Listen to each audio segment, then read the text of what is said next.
Hey guys and girls. Hey, I wanted to come down and show you what we've been doing to Little Darling. And I wanted to explain what happens to engine when it gets salt water in it. And charging battery again, trying to get ready to get Little Darling up and going. Hopefully today will be the day. But we've had to wait for parts. Flowers are still doing awesome. I think they even look better now than last time. But anyway, I got the floor all tore out again. I've had a lot of people ask what this engine is. It's a 100 horsepower Volvo Penta diesel 4-cylinder engine. And what we've been waiting on, well, I'll tell you what happens to these motors. This motor got salt water in it. So there's a process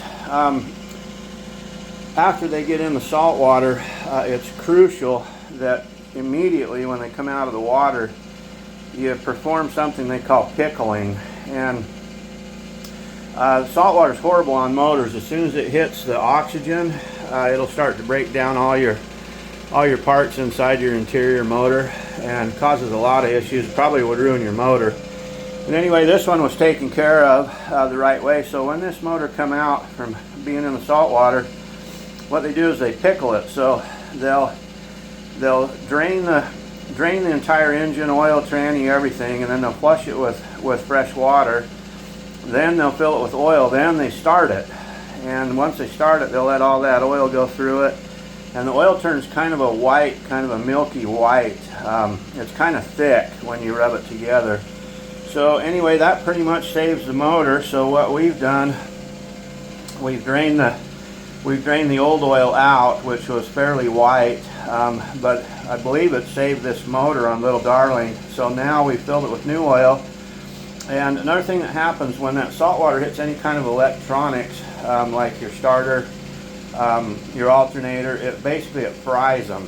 So put a new starter on. I don't know if you guys and girls can see it. It's down there. Anyway, we're going to wait on the alternator until we actually jump start it. So what we're doing, we're going to take an electrical charge and we're going to trick the solenoid right down there into firing the starter up and kicking the engine over. And what we've been waiting on is, we thought we had it going 2 weeks ago. This is a fuel line.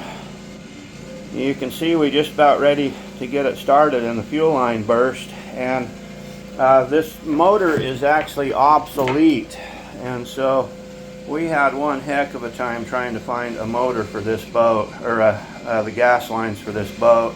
They have a really different connection on them right there, and then they have a hole down through the center of them. Then they have a bolt that goes in that hole that has a hole in the bolt that lines up with the hole in the pipe, and then they go into the engine. So we just got these today. I'm installing them right now, and we are crossing our fingers and toes, and boy, we just hope Little Darling fires up today. So anyway, that is the update on Little Darling.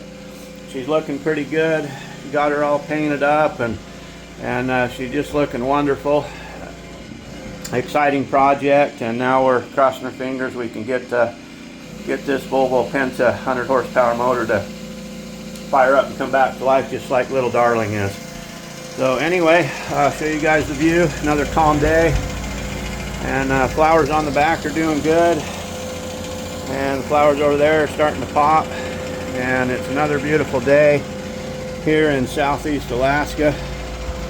And you guys all have a super blessed day today. Sending you a great big huge smile from here in Southeast Alaska. Okay, see you guys. Bye.